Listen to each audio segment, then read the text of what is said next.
Welcome everyone. আজকে আমরা মজার কিছু শব্দ শিখব। তার মানে ভাওয়েল ছাড়া ইংরেজি শব্দ। আপনি খুব কম মানুষকে খুঁজে পাবেন যে আসলে ভাওয়েল ছাড়া শব্দ বলতে পারে।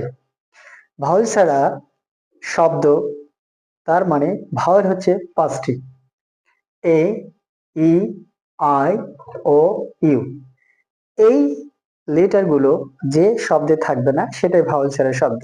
এমন শব্দ পেতে দেখুন: রিদম। রিদম শব্দের অর্থ হচ্ছে ছন্দ বা তাল। মিথ, কল্প, কাহিনী। জিম, বেয়ামাগার, সাই, লাজুক, ক্রাই, কান্না। এরকম হয়তো আরো অনেক শব্দ পাবেন, কিন্তু আমি আপনাদের সঙ্গে পরিচয় করে দিলাম ভয়েল ছাড়া শব্দ। এইরকম মজার মজার ইংলিশ আপনাকে ভালো লাগলে আমার চ্যানেলটি লাইক দিন, শেয়ার করুন এবং ফলো দিন। সঙ্গেই থাকুন।